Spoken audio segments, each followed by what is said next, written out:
अस्सलाम वालेकुम। मैं मूसा रहमान। आज की इस वीडियो लेक्चर में मैं आपको बताने जा रहा हूँ कि एमएस एक्सेल में हम ऑटोमेटिक अटेंडेंस शीट जो है वो किस तरह बनाएंगे।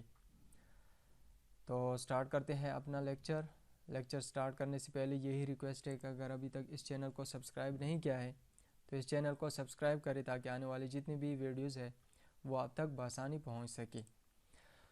तो आते हैं अपने लेक्चर की तरफ। तो यहाँ पे अटेंडेंस शीट जो है वो बनाने से पहले हम यहाँ पे एक टेबल बनाएंगे जिसमें हम स्टूडेंट्स की जो डाटा है वो हम यहाँ पे इनपुट करेंगे। तो सबसे पहले हम लिखते हैं रोल नंबर के बाद यहाँ पे हम लिख देते हैं नेम। अब नेम के बाद यहाँ पे हम डालते हैं डेट। फर्स्ट करें हम यहाँ पे डालते हैं अप्रैल, उसके बाद फर्स्ट, मतलब ये हो गया 1 अप्रैल, और उसके बाद हम डालते हैं अप्रैल 2, तो ये हो गया 2 अप्रैल। अब यहाँ से हम इन दोनों सेल को सेलेक्ट कर लेते हैं और यहाँ से ड्रैग कर लेते हैं। तो यहाँ एंड तक ड्रैग कर लेते हैं। ये हम बना रहे हैं अप्रैल के पूरी मंथ के लिए, तो यहाँ से हम ड्रैग कर लेते हैं 30 अप्रैल तक। अब इस डेट को डालने के बाद हम इस तरह भी कर सकते हैं कि इस डेट की जो फॉर्मेट है वो चेंज कर सकते हैं। किस तरह चेंज कर सकते हैं, यहाँ पे आते हैं जो रिबन है नंबर, तो यहाँ पे हम आते हैं कस्टम नंबर में। तो कस्टम नंबर में यहाँ पे हमारे पास ये आ रहे हैं 1 अप्रैल। तो हम इस तरह भी कर सकते हैं कि यहाँ पे हम लिखते सिर्फ हम डेट जो है वो हमारे पास आना चाहिए। तो डे जो है हमारे पास आने चाहिए, तो यहाँ पे हम लिखेंगे डी। तो यहाँ पे हमने टाइप लिख दिया। अब यहाँ पे इसके बाद हम यहाँ पे ओके कर लेते हैं। तो यहाँ पे हमारे पास जो डेट आ रहे हैं 1 से लेके 30 अप्रैल तक आ रहे हैं। अगर आप इनमें से किसी भी वैल्यू के ऊपर क्लिक कर दे तो ये हमें बिल्कुल जो एग्जैक्ट डेट है वो पूरी की पूरी डेट हमें यहाँ पे शो कर रहा है। अब यहाँ पे हम इसके ऊपर जो है हम डे जो है वो भी यहाँ पे लिखना चाहते हैं। तो हम यहाँ पे उसको फार्मूला की मदद से लिखेंगे। यहाँ पे लिखेंगे इक्वल टू टेक्स्ट। अब यहाँ पे इक्वल टू टेक्स्ट ये लिखने के बाद यहाँ पे हम फर्स्ट वैल्यू जो है वो सेलेक्ट करेंगे। अब फर्स्ट वैल्यू जो है वो है 1 अप्रैल, वो हमने सेलेक्ट किया। उसके बाद कॉमा के बाद यहाँ पे हम डाल देंगे जो हमारे पास डबल कॉमा है। अब उसके बाद हम डे के लिए डे यहाँ पे लाना चाहते हैं, तो इसमें हमारे पास फर्स्ट 3 कैरेक्टर जो है वो आनी चाहिए, तो हम यहाँ पे लिखेंगे डी। अब उसके बाद डबल कॉमा और इसके बाद ब्रैकेट क्लोज करेंगे और यहाँ पे हम एंटर प्रेस कर लेंगे। तो यहाँ पे 1 अप्रैल पे हमारे पास आ रहे हैं थर्सडे। अब यहाँ से इसको हम क्या करेंगे, यहाँ से बिल्कुल जो रो वाइज है इसको हम यहाँ पे ऑटोमेटिक जनरेट करेंगे सारे जितनी भी दिन है उसके लिए। तो यहाँ पे हमारे पास डेज भी आ गए। अब डेज के बाद यहाँ पे फर्ज करें हम लिख देते हैं कि जो रोल नंबर है स्टूडेंट्स के वो हमारे पास है 1 और यहाँ पे है 2। तो इन दोनों को हम सेलेक्ट कर लेते हैं, ये हम ड्रैग कर देते हैं। तो यहाँ पे फर्ज करें हमारे पास स्टूडेंट जो है उनकी तादाद जो है वो है 20। तो यहाँ 20 तक हमने जो रोल नंबर है स्टूडेंट की वो हमने लिख दी। अब यहाँ पे हमारे पास ज़ाहिरी बात है कि जो स्कूल की छुट्टी होती है या किसी इदारे की छुट्टी होती है वो अमूमन होती है संडे को। तो यहाँ पे जो हमारे पास संडे है हम इसको यहाँ पे हाईलाइट करना चाहते हैं कि संडे जो कॉलम है उसकी नीचे जितनी भी सेल्स आ रहे हैं तो ताकि वो हाईलाइट हो जाए। तो यहाँ पे हम क्लिक कर देते हैं। यहाँ पे क्लिक करने के बाद हम आते हैं कंडीशनल फॉर्मेटिंग में यहाँ पे हम डिफ़ाइन करते हैं न्यू रूल। तो न्यू रूल में यहाँ पे use a formula for to determine which cells to format. हम यहाँ पे सेल जो है संडे के लिए उसको फॉर्मेट देना चाहते हैं, कोई कलर देना चाहते हैं। तो यहाँ पे हम यहाँ पे क्लिक कर देते हैं। यहाँ पे क्लिक करने के बाद यहाँ पे हम आते हैं पहले जो हफ्ते का दिन है जो 1 अप्रैल से स्टार्ट हो रहे हैं उसके ऊपर क्लिक कर देते हैं। उसके ऊपर क्लिक करने के बाद यहाँ पे हम लिख देते हैं इक्वल के बाद यहाँ पे डबल कॉमा के बाद यहाँ पे हम लिख देते हैं संडे, ताकि संडे जो कॉलम है उसके नीचे जितनी भी सेल्स आ रहे हैं उसको हम फॉर्मेट करना चाहते हैं। तो यहाँ से हम फॉर्मेट में कलर सेलेक्ट करेंगे। फ़र्ज़ करिए यहाँ पे हम जो कलर सेलेक्ट कर रहे हैं वो है लाइट ब्लू, तो ये कलर हमने सेलेक्ट कर दिया और यहाँ पे हमने ओके कर दिया। लेकिन यहाँ पे ओके करने के बाद जो हम जो वैल्यूज़ है उसको फिक्स करना चाहते हैं, तो उसको हम फिक्स करना चाहते हैं रो वाइज।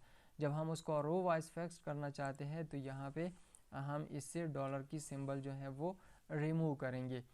अब इसके बाद हम यहाँ पे इसको ओके कर देते हैं। ओके के बाद यहाँ पे हम आते हैं फॉर्मेट पेंटर।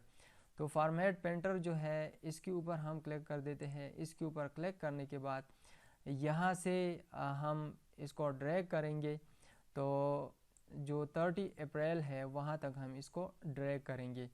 तो यहाँ पे हम इसको ड्रैग करेंगे, तो 30 अप्रैल तक हमने इसको ड्रैग कर दिया। अब यहाँ पे रिलीज़ कर दिया। अब यहाँ पे रिलीज़ कर दिया, यहाँ पे 20 स्टूडेंट जो है वो यहाँ पे सिलेक्शन से रह गया। तो अब इसको यहाँ पे मज़ीद एक रो और ड्रैग करेंगे। तो यहाँ पे आप देख सकते हैं कि जहाँ पे संडे आ रहे संडे की कॉलम आ रहे हैं वहाँ पे हमने वही सेल जो है या वही कॉलम जो है संडे वाला वो हमने हाईलाइट कर दिया। अब यहाँ से जो हमारे पास कॉलम है, कॉलम में जो वैल्यू मौजूद है या सेल्स में वैल्यू मौजूद है इसको थोड़ा रीसाइज़ कर देते हैं। तो इसको रीसाइज़ करने के बाद यहाँ पे हमने इसको रीसाइज़ कर दिया। अब इसके बाद हम क्या कर देते हैं, यहाँ पे हम लिख देते हैं संडे को अमूमन ऑफ होता है तो हम लिख देते हैं ऑफ। तो यहाँ पे ऑफ हम कॉपी कर लेते हैं। यहाँ पे कॉपी करने के बाद यहाँ नीचे यहाँ तक हम क्या करना चाहते हैं, इसको पेस्ट करना चाहते हैं। तो इसको हम कंट्रोल C कर लेते हैं और यहाँ पे हम प्रेस कर लेते हैं कंट्रोल V, और यहाँ पे भी हम कर लेते हैं कंट्रोल V, और यहाँ पे भी हम कर लेते हैं कंट्रोल V। अब यहाँ पे संडे की जितनी भी कॉलम्स है वो हमने ऑफ कर दी। अब इसके बाद हम यहाँ पे आते हैं जो फर्स्ट डेट है।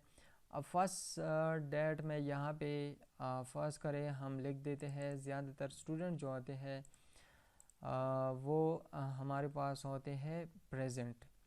तो इससे पहले मैं क्या कर लेता हूँ, इस पूरी शीट को सेलेक्ट कर देता हूँ। यहाँ पे मैं प्रेस कर लेता हूँ कीबोर्ड से कंट्रोल F फाइंड। अब यहाँ पे रिप्लेस के ऑप्शन में आता हूँ। यहाँ पे फाइंड जो है जो हमारे पास ब्लैंक सेल्स है उसको मैं रिप्लेस करना चाहता हूँ पी के ऊपर। तो यहाँ पे मैंने लिख दिया P। तो यहाँ पे मैं जो ऑप्शन है वो प्रेस कर लेता हूँ रिप्लेस ऑल। तो यहाँ पे आप देख सकते हैं कि जितनी भी सेल्स है जहाँ पे ब्लैंक आ रहा था, सेल जो ब्लैंक था वहाँ पे P हमने रिप्लेस कर दिया। अब यहाँ पे P जो है वो रिप्लेस करने के बाद यहाँ पे आते हैं। यहाँ पे हम कुछ डेटा जो है वो हम यहाँ पे लिख देते हैं। अब यहाँ पे मैं लिख देता हूँ टोटल अटेंडेंस।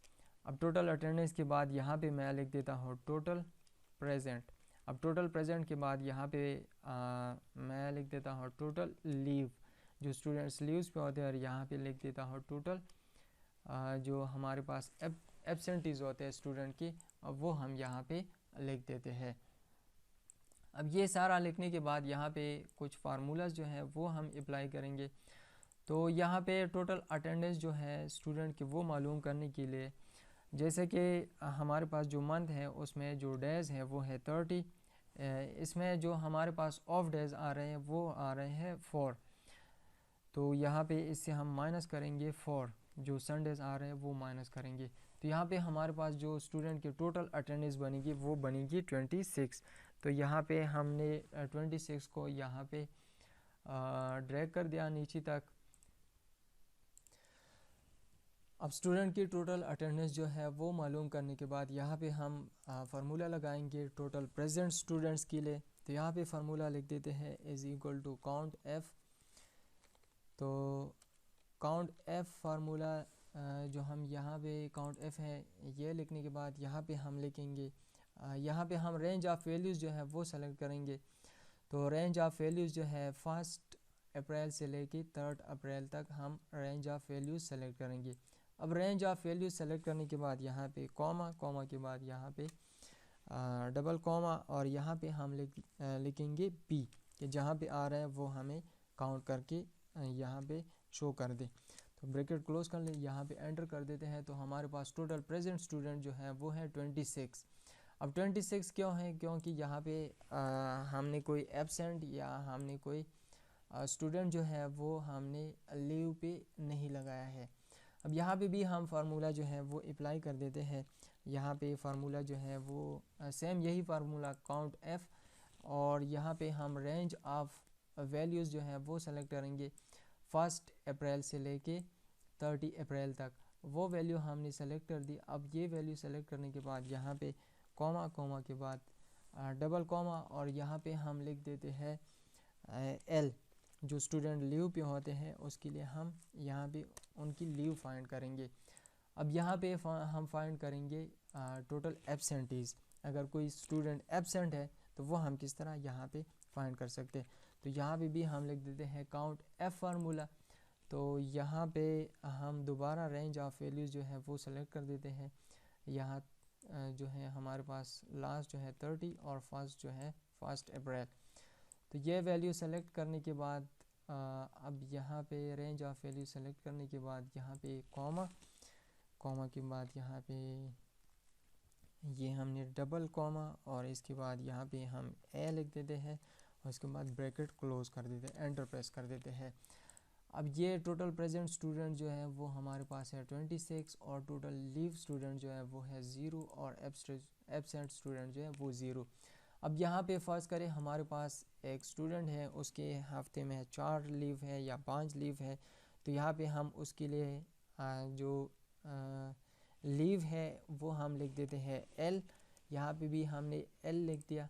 इसको हम कॉपी कर लेते हैं और यहाँ पे पेस्ट कर देते हैं और यहाँ पे भी पेस्ट कर देते हैं, यहाँ पे भी पेस्ट कर देते हैं। अब यहाँ पे आप देख सकते हैं कि उसकी लीव जो है उनकी तादाद क्या है 4 और उसकी जो टोटल प्रेजेंट्स है उनकी तादाद है 22। अब इसी तरह हम यहाँ पे लिख देते हैं ए एब्सेंट। इसको हम कुछ में हमने लीव कर दिया, कुछ में हमने एब्सेंट कर दिया। तो यहाँ पे आप देख सकते हैं कि उसकी एब्सेंट की वैल्यू जो है वो भी चेंज हो रही है और यहाँ पे जो प्रेजेंट की वैल्यू है वो भी कम हो रही है। तो इस तरीके से हम क्या कर सकते हैं कि total absent, total attendance, total present, total leave और टोटल एब्सेंट स्टूडेंट जो है वो फार्मूला की मदद से फाइंड कर सकते हैं। या हम यहाँ पे मंथ जो है वो अप्रैल लाना चाहते हैं तो यहाँ पे मैं लिख देता हूँ इज़ इक्वल टू यहाँ पे टेक्स्ट। अब इसके बाद यहाँ पे पहला जो डेट है उसको सेलेक्ट कर देता हूँ। पहले डेट को सेलेक्ट करने के बाद यहाँ पे मैं लिख देता हूँ एम, मतलब यहाँ पे मंथ आना चाहिए। तो यहाँ पे इसको क्लोज कर देते हैं। यहाँ पे आ गया अप्रैल। इसकी साइज़ जो है थोड़ा इंक्रीज़ करना चाहता हूँ और यहाँ पे ईयर जो है वो लेके लाना चाहता हूँ। तो यहाँ पे लिख देता हूँ इज़ इक्वल टू टेक्स्ट, यही सेम फार्मूला और यहाँ से हम सेलेक्ट कर देते हैं फर्स्ट जो हमारे पास डेट है वो है C5 के ऊपर।